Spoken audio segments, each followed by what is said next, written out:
Dan kan ons nou maar vir Dirk Bodma Jr. nader roep. Hy gaan vir ons Psalm 87 behandel. Baie dankie. Soos wat ek nou net geluister na die vorige spreker, ek dink baie van die goed herhaal hulle self. Ek is vandag hierso om Psalm 87 met julle te deel. Ek gaan hom gou vinnig lees. Van die kinders van Korach, 'n psalm, 'n lied. Sy grondvesting is op heilige berge. Jahwe die poorte van Sion lief, bo al die wonings van Jakob. Heerlike dinge word van u gesê, o stad van Elohim. Ek wil Raab en Babel vermeld, onder hulle wat my ken. Kyk, Philistia en Tyrus, saam met Kus, hierdie een is daar gebore. En van Sion sal gesê word, man vir man is daarin gebore, en hy, die allerhoogste, hou dit in stand. Jahwe sal tel as hy die volke opskrywe, hierdie een is daar gebore. En die wat sing, sowel as die wat vrolik is, sê, al my fonteine is in jou. Hierdie psalm handel hoofsaaklik oor Sion. Nou is die vraag, wie of wat is Sion? Vers 2 sê, Jahwe het Sion lief, meer as enige ander plek in Jakob, dit is te sê in Israel. Daar word groot dinge van jou gesê, o stad van Elohim. Dit kom op meer as 100 plekke in die Bybel voor, dat die woord Sion hoofsaaklik vesting beteken.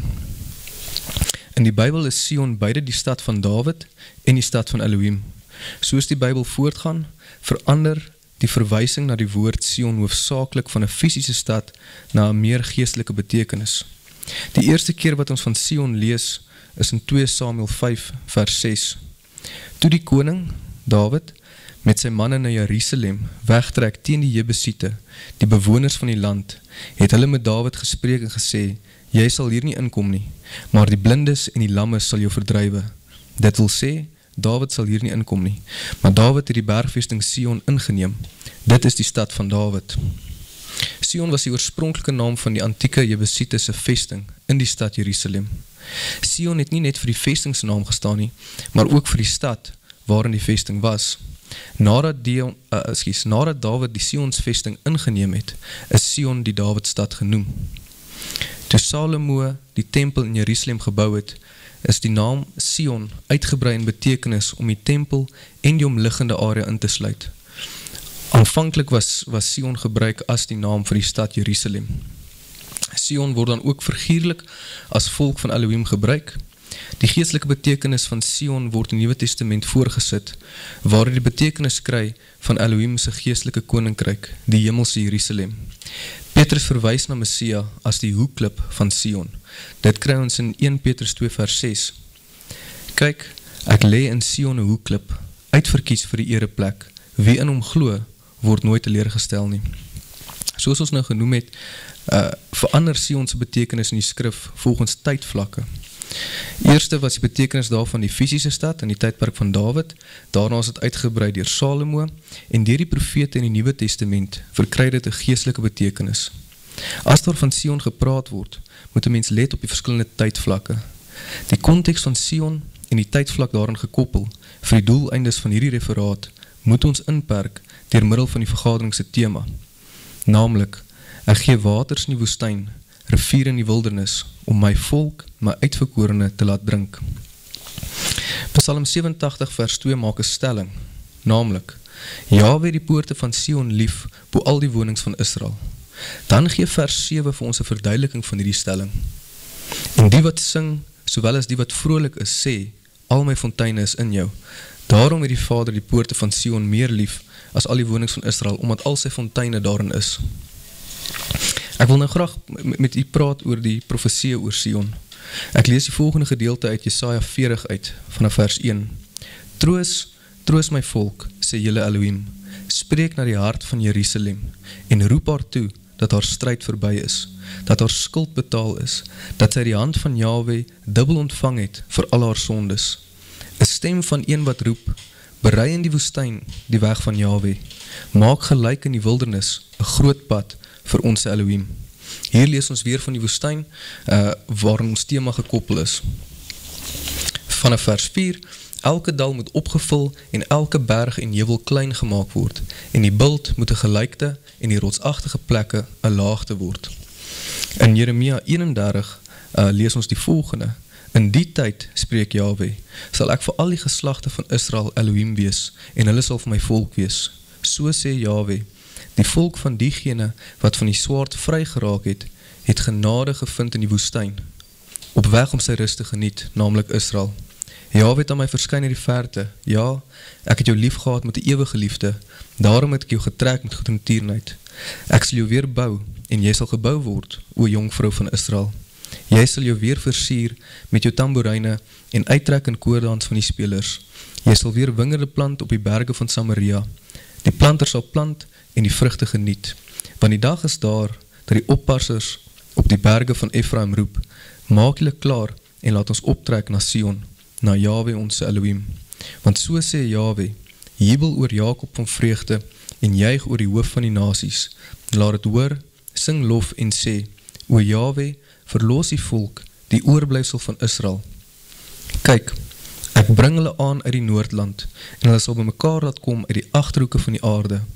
Blindes en lammes, swangeres en barendes onder hulle, almal saam, in 'n groot vergadering sal hulle terugkom hiernatoe. Hulle sal kom met geween, en met smekinge sal ek hulle lei.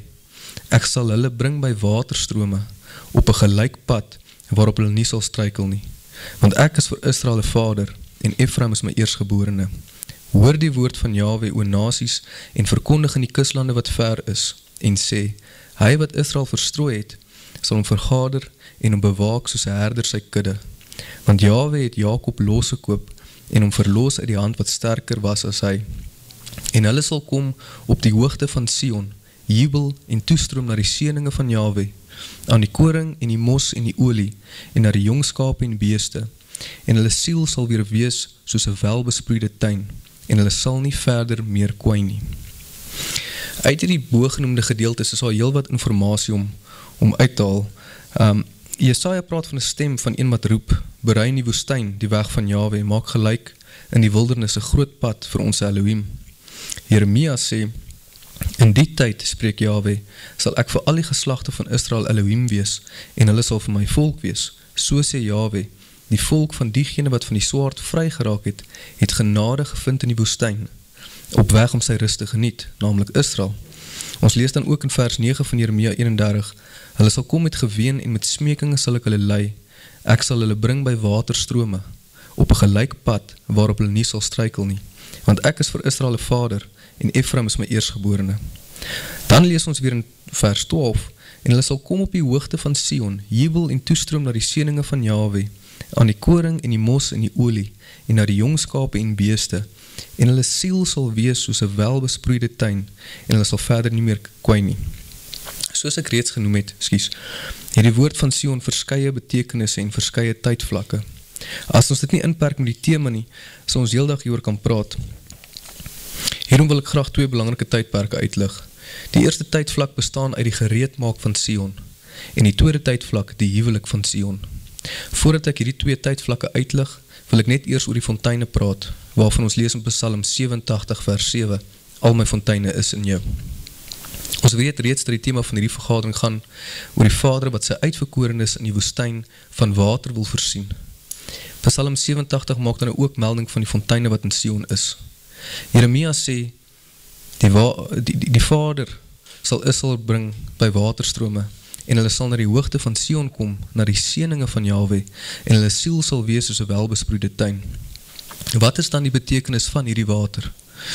In Johannes 4 kry ons 'n antwoord, vanaf vers 7.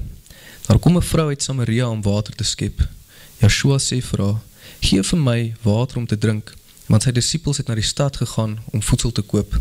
En die Samaritaanse vrou sê vir hom, hoe is dit dat u wat 'n Judeer is, van my vra om te drink, terwyl ek 'n Samaritaanse vrou is? Want die Judeer sou geen gemeenskap met die Samaritane nie. Yeshua antwoord en sê vir haar, as jy die gawe van Elohim geken het, en geweet het, wie hy is, wat vir jou sê, geef my water om te drink, sou jy hom gevra het, en hy sou jou lewende water gegee het. Die vrou sê toe vir hom, meester, u het nie eens 'n skepting nie, en die put is diep, waarvandaan kry u dan die lewende water? U is toch nie groter as ons vader Jakob nie, wat die put aan ons gegee het en self daaruit gedrink het, en sy seuns en sy vee? Yeshua antwoord en sê vir haar, elkeen wat van hierdie water drink, sal weer dors kry, maar elkeen wat drink van die water, wat ek hom sal gee, sal in ewigheid nooit weer dors kry nie, maar die water wat ek hom sal gee, sal in hom word 'n fontein van water, wat opspring tot in ewige lewe. Ons kan ook lees in Johannes 7 vers 37, en op die laaste dag, die groot dag van die fees, het Yeshua gestaan en uitgeroep en gesê, as iemand dors het, laat hom na my toe kom en drink. Hy wat in my glo, soos die skrif sê, strome van lewende water sal uit sy binneste vloei. Ek glo ons almal verstaan wat die betekenis van die water is in hierdie konteks. Water in die woestyn is redding. Water is seëninge. Water is die gees. Dit is die ewige lewe, dit is die kennis van die Allerhoogte en is vrede.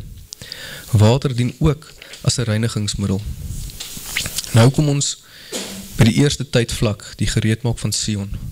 Ons lees van berei die woestyn, maak gereed. 'n Stem van iemand roep, berei in die woestyn die weg van Jahwe. Maak gelyk in die wildernis 'n groot pad vir ons Elohim. Hierdie gedeelte van Jesaja het al reeds plaasgevind, tydens die Messias se tyd hier op aarde. Die antwoord wat ons hierop kry is in Lukas 3 vers 1, ek begin by vers 2. Tydens die hoëpriesterskap van Annas en Kajafas het die woord van Elohim gekom tot Johannes, die seun van Sagaria, in die woestyn. En hy het gekom in die hele omtrek van die Jordaan en die doop van bekering tot vergifnis van sondes verkondig. Soos geskrywe is in die boek van die woorde van Jesaja, die profeet, waar hy sê, die stem van een wat roep in die woestyn, berei die weg van Jahwe, maak sy paaie reguit, elke dal moet opgevul word en elke berg en heuwel wegsak, en die krom draaie sal 'n reguit pad word en die skurwe plekke gelyk wee, en alle vlees sal die huis van Elohim sien. Lukas sê dat die profesie van Jesaja met betrekking tot die voorbereiding van die woestyn het plaasgevind met Johannes die Doper. Hy het die woestyn voorberei. Ek wil net vinnig konteks gee aan Johannes die Doper se doel met betrekking tot die voorbereiding van die woestyn. Vir hierdie gedeelte wil ek graag vir julle lees uit Hosea 2 uit. Twis met julle moeder, twis, want sy is nie my vrou nie, en ek is nie haar man nie, en laat sy haar hoerery van haar aangesig verwyder, en haar oorspel van haar borste af weg. Anders sal ek haar naak uittrek, en haar neersit soos op die dag van haar geboorte, en haar maak soos 'n woestyn, ja, haar stel soos 'n dorsland, en haar van haar dors laat sterwe. En ek sal my oor haar nie ontferm nie, ek sal my oor haar kinders nie ontferm nie, want hulle is kinders uit hoerery gebore, want hulle moeder het in ontug gelewe, sy wat met hulle swanger was, het skandelike dinge gedoen. Want sy het gesê, ek wil my minnaars agterna loop wat my brood en water, my wol en my vlas, my olie en my drank gee. Daarom, kyk, ek sal jou weg met dorings toemaak, en om haar 'n muur bou, sodat sy haar paaie nie sal vind nie. En sy sal haar minnaars agterna loop, maar hulle nie inhaal nie. En sy sal hulle soek, maar nie vind nie. Dan sal sy sê, ek wil heen gaan en terugkeer na my vorige man, want toe het ek dit beter gehad as nou. Ja, sy het nie erken, dat ek aan haar koring en mos en olie gegee het nie, ook silwer vir haar vermenigvuldig het, en goud, wat hulle vir Baal gebruik het. Daarom sal ek my koring terugneem in die oestyd, en my mos op die bepaalde tyd, en wegneem my wol en my vlas, wat dien om haar naaktheid te bedek, en ek sal dan nou haar skaamte ontbloot voor die oë van haar minnaars, en niemand sal haar uit my hand red nie. Ons, in die skrifse geskiedenis weet ons dat die Vader die volk die skeybrief gegee het, omrede hulle afgedwaal het van die weë van die Vader en sy gebooie en sy insettinge nie behou en bewaar het nie. Die Vader het die vrou, wat die volk en ook Sion is, gemaak soos 'n woestyn, en haar gestel soos 'n dorsland, en haar van haar dors laat sterwe. Maar nou wil ek vir julle verder lees uit Hosea 2 uit vers 13. Daarom kyk, ek sal haar lok en haar in die woestyn lei, en na haar hart spreek. Dan sal ek haar daar vandaan haar wingerde gee, en die dal Agor toe 'n deur van hoop, en daar sal sy antwoord gee, soos in die dae van haar jeug, en soos die dag toe sy uit Egipteland opgetrek het. In Egipteland het die volk gewoon onder vreemdelinge as slawe. Hulle was onder 'n multikulturele en multigodsdienstige bestel. Hulle was besmet. Die Vader het die volk uitgelei na die beloofde land. Die volk het die gebooie ontvang in die woestyn, En deur hierdie het daar 'n reinigingsproses plaasgevind om sodoende die huwelik te kon intree met die Vader. Soos ek reeds genoem het, die volk wat dan nou Sion is, het daarna afkeurig geword en hulle is die skrybrief gegee en verstrooi onder die nasies.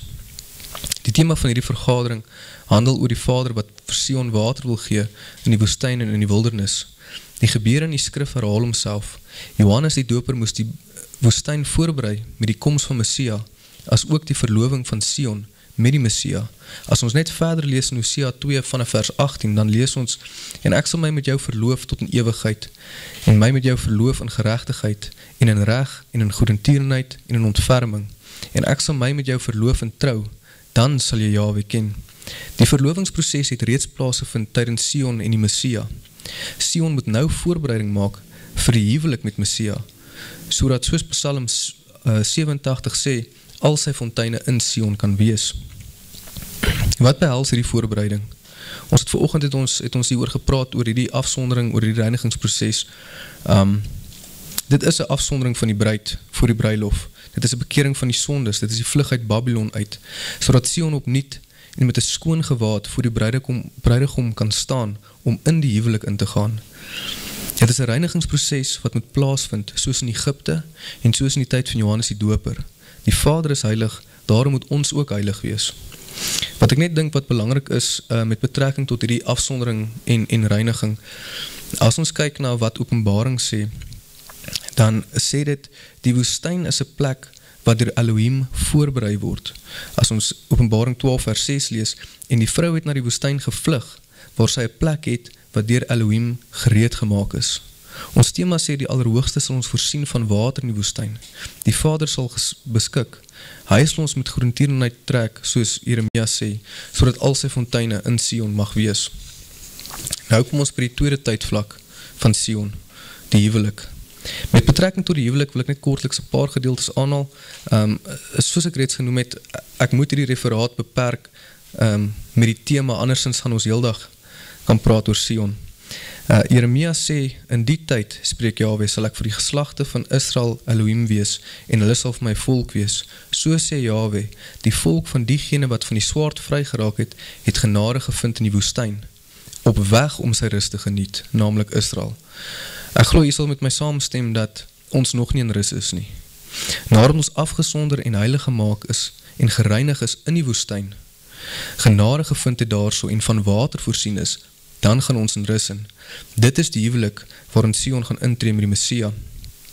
Openbaring 21 vers 1 tot 6 wil ek graag vir julle lees. En ek het 'n nuwe hemel en 'n nuwe aarde gesien, want die eerste hemel en die eerste aarde het verbygegaan, en die see was daar nie meer nie.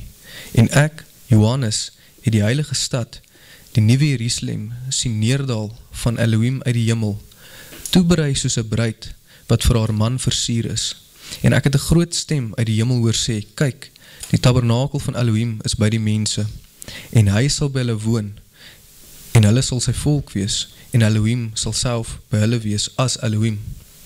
As ons net vinnig kyk na Psalm 132 vers 13, want Jahwe het Sion uitgekies, hy sal dit as woonplek vir hom begeer en gesê, dit is my rusplek vir ewig, hier wil ek woon, want ek het dit begeer. Ek gaan verder aan met Openbaring 21, en Elohim sal die trane van hulle oë afvee, en daar sal geen dood meer wees nie, ook droefheid en geween en moeite sal daar nie meer wees nie, want die eerste dinge het verbygegaan, en hy wat op die troon sit het gesê, kyk, ek maak alles nuut, en hy het aan my gesê, skryf, want hierdie woorde is waaragtig en betroubaar, en hy het vir my gesê, dit is verby, ek is die Alpha en die Omega, die begin en die einde. Aan die dorstige sal ek gee uit die fontein van water van die lewe. In vers 3 van Openbaring 21 vergelyk Johannes die nuwe Jerusalem wat uit die hemel neerdal met 'n bruid wat toeberei is as 'n bruid wat vir 'n man versier is. Ek dink dit is baie interessant dat Johannes die nuwe stad Jerusalem vergelyk met 'n bruid. Die antwoord van hierdie vergelyking kom egter voor in vers 9 van dieselfde hoofstuk. En een van die 7 engele, wat die 7 skale gehad het, vol van die 7 laaste pla, het na my gekom en het my gespreek en gesê, kom hierheen, en ek sal jou die bruid toon, die vrou van die lam. En hy het my in die gees weggevoer op 'n groot en hoë berg, en my die groot stad getoon, die heilige Jerusalem, wat uit die hemel van Elohim neerdal. Die lam kan nie in die huwelik intree met 'n fisiese stad nie. Daarom is hierdie Jerusalem nie 'n fisiese stad nie, maar hierdie Jerusalem is die gereinigde Sion. So net ter opsomming, Jerusalem is Sion, en Sion is die volk wat verloof is reeds aan die lam, wat nou moet voorberei in die woestyn, wat haarself moet afsonder en gereed maak vir die koms van die bruidegom, waarin al die vader se fonteine is, om sodoende in die huwelik te kan intree met die bruidegom en sy rus te geniet. Ek wil graag net afsluit met Jeremia 31 vers 12. En hulle sal kom op die hoogte van Sion jubel, en toestroom na die seëninge van Jahwe, aan die koring en die mos en die olie, en na die jongskape en beeste, en hulle siel sal wees soos 'n welbesproeide tuin, en hulle sal verder nie meer kwaai nie. Mag die Vader ons welgevallig wees, ons volk met goedertierenheid trek, soos Jeremia sê, en ons siele maak soos 'n welbesproeide tuin. Baie dankie.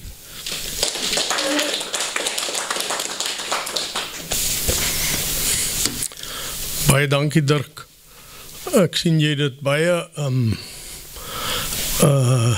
sal ek maar sê baie goed saamgevat en is nogal, dit is my interessant dat jy sê die Sion is eers gebruik die naam Sion vir kan jy sê die stad Jerusalem en op die verskillende tydsvlakke is het verskillend gebruik. Toe ek aanvankelijk die sien die psalm wat toe ons geraadpleeg het gevraad, toe het ek nogal, toe ek nou so boorlangs die psalm kyk, toe dink ek, ek salam moet seker nou taamlik stoei en roei om 'n referaat uit diepes, is ons nie 'n baie lang psalm nie, om dit daar uit te kry, maar jy het dit baie goed gedoen en lyk my wat ons daar uit kan leer ook is dat dit loop op die einde uit, maar weer op die huwelik van die geesvervulde Israel, wat dan nou eintlik die bruid is, wat symbolies as Sion voorgestel word. En dan dat sy dan naar die seëninge sal geniet, wat ons ook in Jeremia 31 van lees. Jeremia 31 is nogal interessant, as een mens die stukkie in Jeremia, die laaste vers in Jeremia 30 lees, dan praat die van die toorngloed van Jahwe sal nie afgewend word voordat hy uitgevoer het die raadslae van sy hart nie. En dan staan daar, en aan die einde van die dag sal julle dit verstaan, en dan begin Jeremia 31 sommer in die tyd, as daar 'n betoning op die, met ander woorde, dit is in die tyd van die einde van die dag, wat dan gepraat word, en daar word, as ek reg geluister het, word Sion weer in vers 12 aangehaal, dink ek. Nee, baie dankie, is daar nog iemand wat vir Dirk iets wil vra, of vir Dirk of iets wil toevoeg op die referaat? Goed, baie dankie Dirk. Dan gaan ons nou 'n blaaskansie vat.